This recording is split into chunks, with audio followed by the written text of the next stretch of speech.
자, 우리 10장은 뭘 배우는 거였냐면은 가격 차별화라는 걸 배우는 거였는데 이게 뭐였냐면 지금 우리 지금 풀었던 연습 문제가 9장이었죠. 9장에서 문제 푸는 방식이 뭐였어요?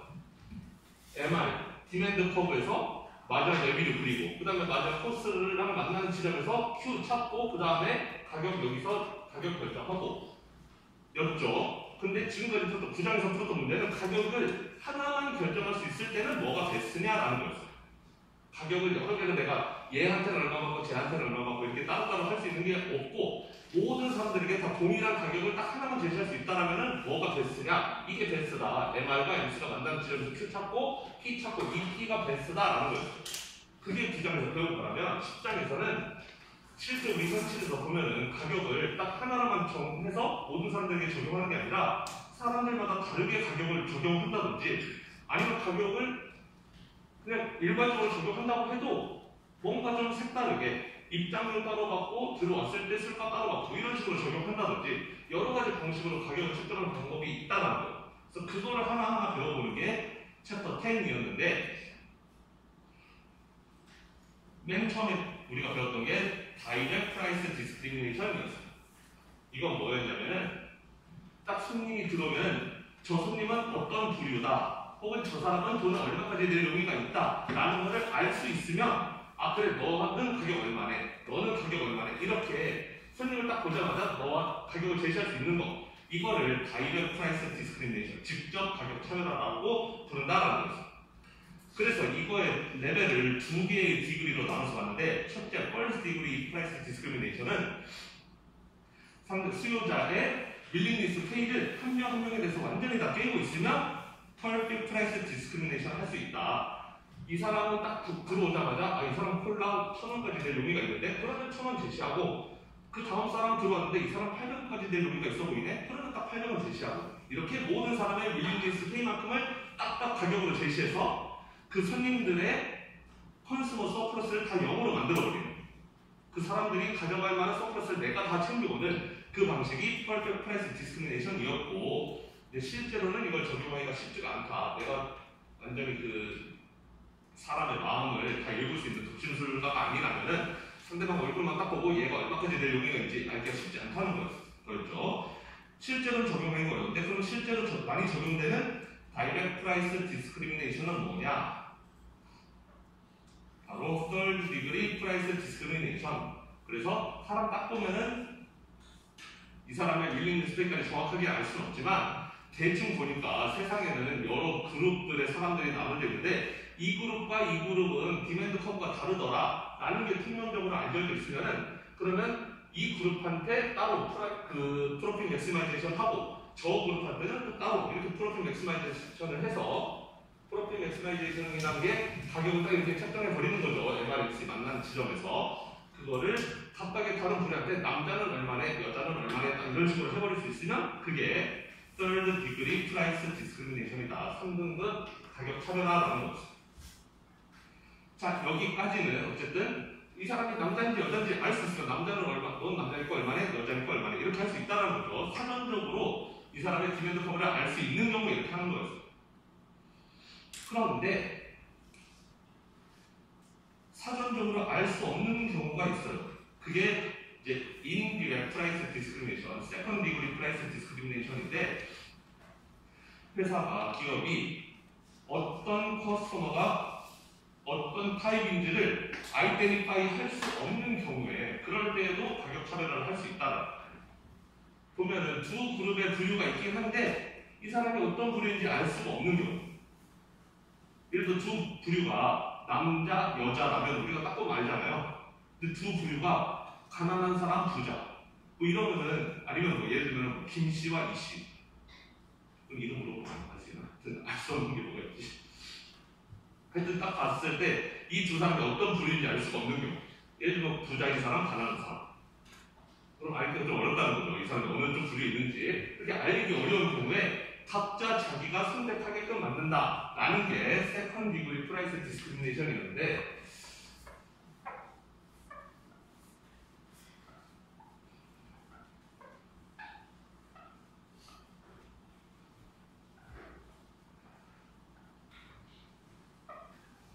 세컨드 프라이스 디스크리미네이션은 두 가지 방법이 있다.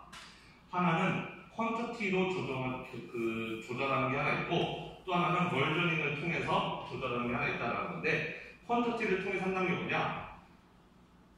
두 개의 옵션을 준다는 거예요. 그 개수에 따라서 물건을 팔 때 한 개에 1,000원에 사든지 아니면 5개에 3,000원에 사든지 너가 골라 이런 식으로 주는 거를 이제 그 퀀터티를 가지고 세컨드 디그리 한다는 거예요.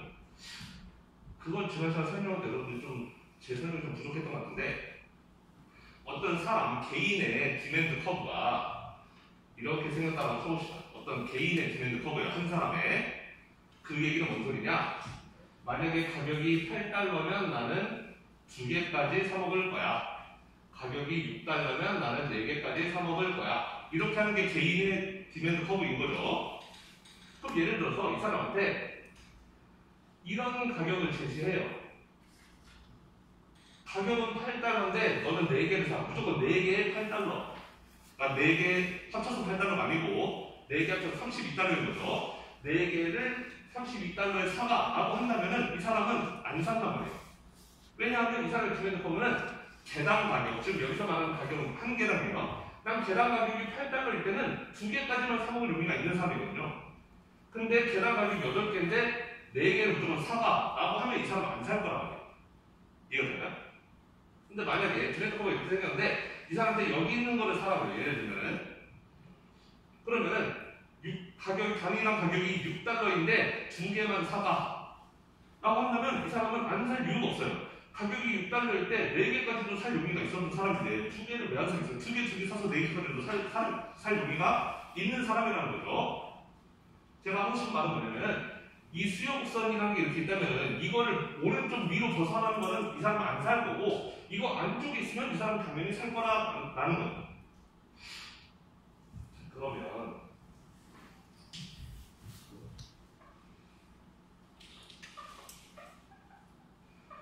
그러면 예를 들어서 두 부류의 사람들이 있는데, 어떤 부류는 좀 비싸도 내가 사 먹으려고 하는 부류가 있고, 1번 그룹의 사람들은 이런 디맨드 커브를 가지고 있고, 2번 그룹에 있는 사람들은 디맨드 커브가 이렇게 생겼다고 쳐봅시다.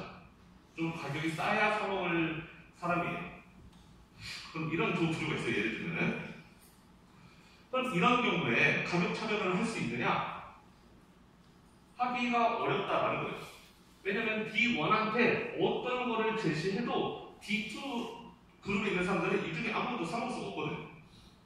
얘네 둘을 다 사먹게 하려면 결국 이거는 배제하고 이렇게만 가격을 제시할 수가 있는데, 이렇게 하면은 D2도 사먹고 D1도 당연히 사먹겠죠. 결국엔 얘네 둘을 너는 이거 사먹어, 너는 이거 사먹어 이렇게 할 수 없다라는 거예요. 지금 이해가 되나요? 또 약간 설명 잘 못한 것 같긴 한데 이거 들으면 이해가 되거든요. 근데 예를 들면 손님 두 부류의 디맨드 커브가, 한 사람은 디맨드 커브가 이렇게 생겼는데 한 사람 디맨드 커브가 이렇게 생겼어요. 자, D1은 뭐냐면 나는 비싼 돈 주고도 먹을 용의가 있는 사람이야. 하지만 많이 먹기는 싫은 사람이죠. 퀀터티가 굉장히 작아요, 이 사람은. 하지만 개당 가격은 좀 비싸도 상관없다는 사람이고, D2는 비싼 가격에는 안 사먹겠다는 사람이에요. 지금 여기가 가격이니까 이렇게 비싼 가격에는 안 사먹지만 대신에 나는 많이는 사먹을 용의가 있는 그런 사람이라는 거죠. 싸게만 한 점 더 많이 살 거다. 그럼 이런 사람들한테 가격을 제시하는 거예요. 하나는 여기, 하나는 여기 이렇게 제시하는 거죠. 너 10원에 한 개만 사가. 그런데 예를 들면은 뭐 한 3원에 5개 사가. 이런 식으로 한다는 거죠. 그럼 뭔 소리냐면은 이거는 한 개를 $10에 사간다는 거고, 얘는 5개를 $15에 사가는 그런 묶음을 타는 거죠. 5개 묶어서 $15에 사가든지, 아니면은 한 개당 $10, 한 개 따로 해서 $10에 사가든지. 우리 마트 가면 그런 거 많이 있잖아요. 콜라 한 개만 사면 비싼데 6개 묶음으로 사면 싼 거. 그럼 이렇게 되어 있으면 이렇게 선택권을 두 개를 주면 D1인 사람은 얘를 안 사요. 왜냐하면 자기 수요구성이 생겼는데 이걸 오른쪽 밖으로 더 사나 있잖아요. 당연히 사고 싶어도 안 살 거라고. 이 사람은 가격이 계단 가격이 3달러 가면은 딱 요만큼만 먹고 싶지 그 이상을 먹고 싶은 사람이 아니거든요. 5개까지 살 마음이 없는 사람이에요. 따라서 얘는 얘를 안 고르고 얘만 고를 것이다. 알아서 한 개 10달러짜리를 사 먹으러 갈 것이다 라는 것이고, 이 사람도 D2도 마찬가지로 이걸 안 사 먹어요. 왜냐면 이 자기 수요구성 바깥에 있기 때문에 나는 최대한 이 정도 가격까지 내고 먹을 사람인데 이렇게 비싼 가격에 절대 안 사 먹는다는 거죠. 하지만 얘는 사 먹는다. 내 수요구성 위에 있으니까. 알아서 나는 오케이 5개 15달러짜리 묶음 있으면 난 그거 사겠다라는 거예요. 그럼 이렇게 하면은 이 사람한테도 최대한 비싸게 받을 수 있고 이 사람한테도 최대한 비싸게 받을 수 있으니까 결국 기업이 가격 차별화를 통해서 최대한 이익을 끌어낼 수 있다. 만약에 이렇게 가격을 이렇게 따로따로 정할 수 없고 그냥 한 개로만 정해야 된다? 그러면은 글쎄요, 이거 다 만족시키는 뭐 이런 데서 가격을 정한다든지 해야 되겠죠. 네, 그렇게 하면은 이윤을 크게 벌 수가 없고 이렇게 각자 자기가 알아서 좋아하는 거를 찾아가게끔 가격 정책을 그렇게 하게 되면은 우리는 그때 인센티브 컴패러블 하다라고 부른다는 겁니다. 각자 자기 인센티브에 맞게 행동하게끔. 그러니까 기업이 가격을 이렇게 세팅했다는 것은 자, 이 가격은 너 D1 네가 사가, 이 가격은 D2 너가 사가라고 기업이 디자인을 해놓은 건데 좀 알아서 얘네들이 알아서 가고 있잖아요. 기업이 억지로 시키지 않아도. 그러니까 이런 경우에 자기 동기부여에 맞게 알아서 선택을 해간다 라고 해서 이렇게 세팅을 하면 인센티브 컴패러블 하다라고 부릅니다. 그래서 퀀터티로 할 때는 저런 식으로 저렇게 수요에 대해서 타격성이 다를 때 저렇게 하면 된다는 거고, 그 다음에 벌저닝을 통해서도 우리는 프라이스 디스크리미네이션을 할 수 있다라고 했는데, 우리 제일 쉬운 예는 비행기 1등급, 2등급 이런 거라고 했죠. 비행기가 다 1등급이고 다 비즈니스석이고 이러면 좋을 텐데 굳이 불편한 자리를 만들어서 이코노미석을 만든다. 이게 왜 그러느냐? 그렇게 해야지 가격 차별화를 통해서 가격 차별화를 통해서 더 많은 돈을 벌 수 있기 때문에 그렇게 한다라고 했습니다. 그래서 어차피 캠리 만들 때랑 ES350 만들 때랑 만약에 그 들어가는 코스가 그렇게 크지 않다면, 코스 차이가 크지 않다면 그냥 렉서스만 만들면 팔지. 캠리는 뭐하러 만들어? 좀 후진차인데 그냥 좋은 차 만들어서 또 다 팔면 좋을 것 같은데, 근데 실제로 그렇게 하는 게 오히려 그 이후 극대화에 도움이 안 된다는 거죠. 조금 더 불편하게 차를 만들어서 이것들은 서민들 눈높이에 맞춘 가격에 딱 팔고, 그 다음에 좀 더 좋아 보이는 거 만들어서 이 가격을 낼 사람들한테 딱 그 가격에 팔고, 이렇게 하면 오히려 기업은 돈을 더 많이 벌 수 있다.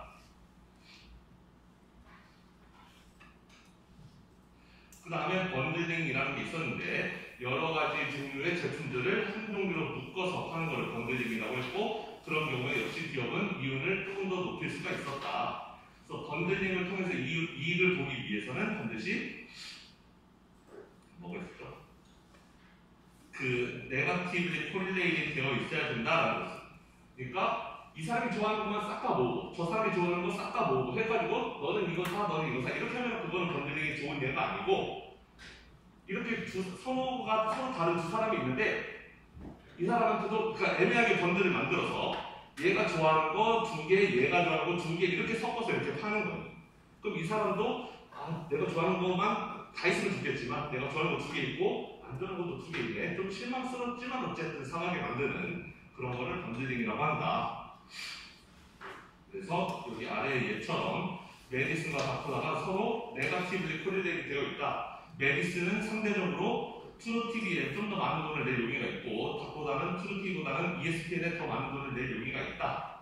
그러니까 ESPN을 따지자면 다코다가 더 큰 돈을 낼 용의가 있고, 트루티비를 따지자면 메디슨이 1.5니까 더 많은 돈을 낼 용의가 있다고 할 때, 이럴 때 ESPN과 트루티비를 따로따로 팔 필요가 없다는 거예요.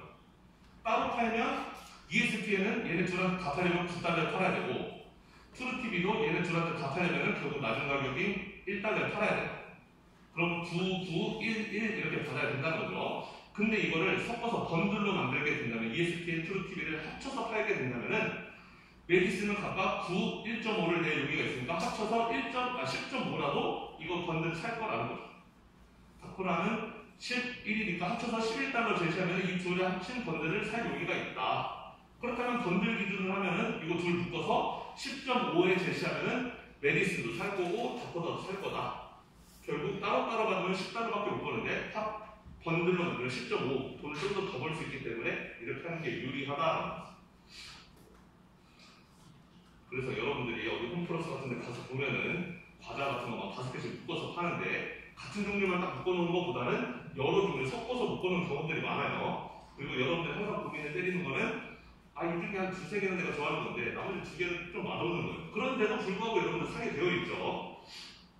그런 게 다 번들의 효과다. 걔네들 다 돈 벌려고 하는 그런 작전에 여러분들이 넘어가고 있는 거다 라고 생각하시면 되겠습니다. 그 다음에 블락 프라이싱과 투팔 테이프라는 걸 배웠었는데 블락 프라이싱이라는 건 뭐였냐면 이런 거죠. 일단 100개까지는 0.25달러 가격에 팔고 그 다음에 그러면 거기서 끝나는 게 아니라 너가 25개 더 사면 거기에서는 가격을 좀 더 낮춰줄게. 왜냐면 너가 더 산다고 하면은 좀 더 낮은 가격에 얘가 더 살 거라는 윌링리스가 좀 더 낮지만 어쨌든 더 살 용의가 있다는 걸 알잖아요. 수요 우선을 알고 있다면 이렇게 블락별로 가격을 100개까지는 얼마, 그 다음 25개는 얼마, 그 다음 50개는 얼마 이렇게 해서 조금씩 더 파는. 그래서 프로듀서 서플러스를 만약에 싱글 프라이스라고 한다면 프로듀서 서플러스가 A로 끝났겠죠. 하지만 거기서 가격 좀 낮춰서 너가 만약에 25개 더 사면 좀 깎아서 줄게. 0.2달러 줄게. 그러면은 이 사람 분명히 이만큼 더 살 거고 그럼 C만큼의 프로듀서 서플러스가 더 붙는다.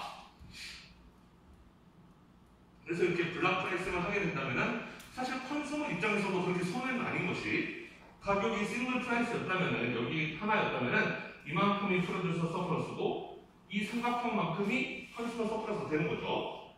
그런데 여기서 딱 거래 끝내는 게 아니라 자, 좀 기다려봐. 너 25개 더 산다고 하면은 가격을 0.2달러 줄게. 이 사람은 어차피 여기도 자기 수요구세니까 이 가격에 안 살 이유가 없단 말이에요. 컨슈머 당연히 사고 그럼 컨슈머 서플러스 B만큼 더 생기죠. 프로듀서 서플러스 이만큼 더 생기고. 그러니까 이 블락 프라이싱을 함에 따라서 컨슈머 입장에서도 원래는 이 삼각형 하나였는데 이제 이 삼각형만큼 더 서플러스 들어오니까 사실 나쁠 게 없다라는 거. 컨슈머 입장에서. 윈윈이라는 거 둘 다 좋아요. 어떻게 보면은 프로듀서도 좋고 컨슈머도 좋고. 그래서 독점력을 최대한 활용한 거라고 볼 수가 있겠고 마지막으로 봤던 프라이스 디스크리미네이션이 투파트 테리프라는 거인데 여러분들 이거 좀 많이 헷갈리는 것 같아요. 투파트 테리프는 우리 주변에서 생각하기 제일 쉬운 거는 여러분들 클럽 갈 때 입장료 내고 들어가서 술 한 잔 먹을 때마다 또 돈 따로 내고 이거를 투파트 테리프라고 생각하면 돼요. 아니면은 요즘은 우리가 핸드폰 같은 거 쓸 때 기본료로 딱 내고 더 쓰는 게 별로 없긴 하지만 저가 어렸을 때만 해도 핸드폰이 일단 기본요금 있고 통화하면은 무조건 그만큼 돈 더 나갔었거든요. 요즘은 무슨 3기가 무료, 10기가 무료 이런 게 있잖아요. 만약에 그런 무료 같은 게 없다고 한다면은 완벽한 투팔 테리프가 되는 건데 어쨌든 가입비 내고 그 다음에 사용할 때마다 사용료 내고 이런 거 코스코 같은 것도 좀 비슷하겠네요. 처음에 가입할 때 1년에 얼마 내고 그 다음에 갈 때마다 또 물건 살 때 공짜 아니죠. 물건 살 때 돈 내고 하는 걸 투파트 테리프라고 하는데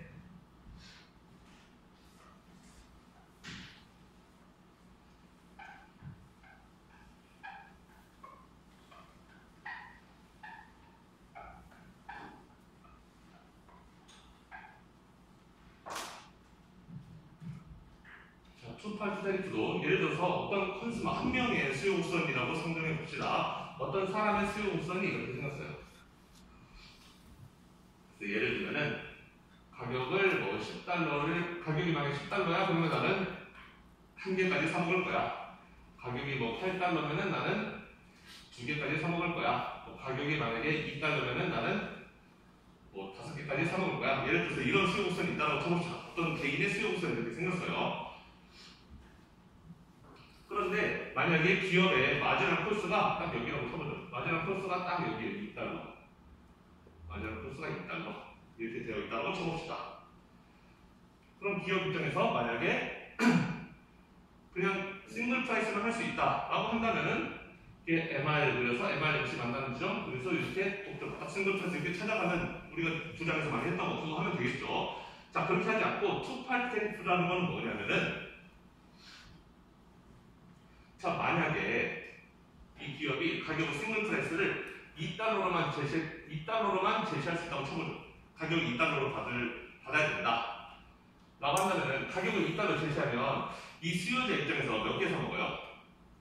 2달러 제시하면 이 사람 5개 사먹겠죠. 5개가 자기 그 사먹을 용의가 있는 그 개수니까 가격이 2달러라면 5개가 사먹을 거라는 거예요.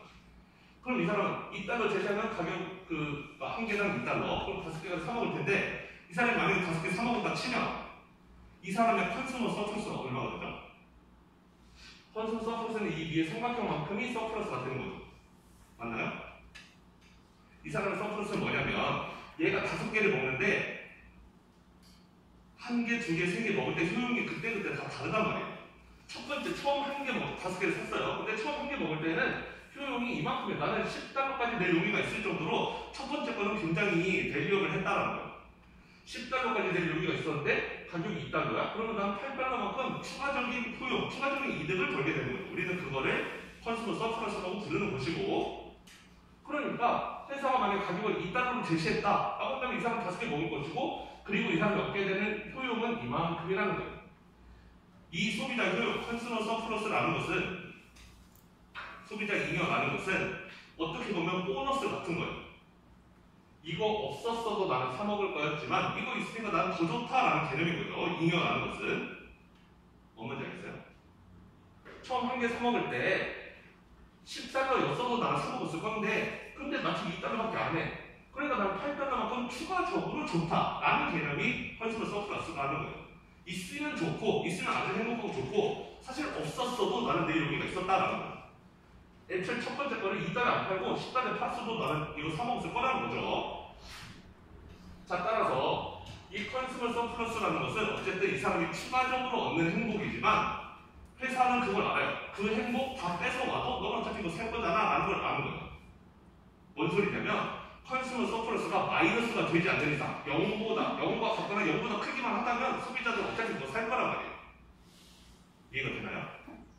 내가 10달러까지 내 용의가 있었는데 그럼 10달러 제시해도 너 살 거잖아. 11달러는 안 사겠지. 하지만 10달러 살 거잖아 라는 그 개념이에요.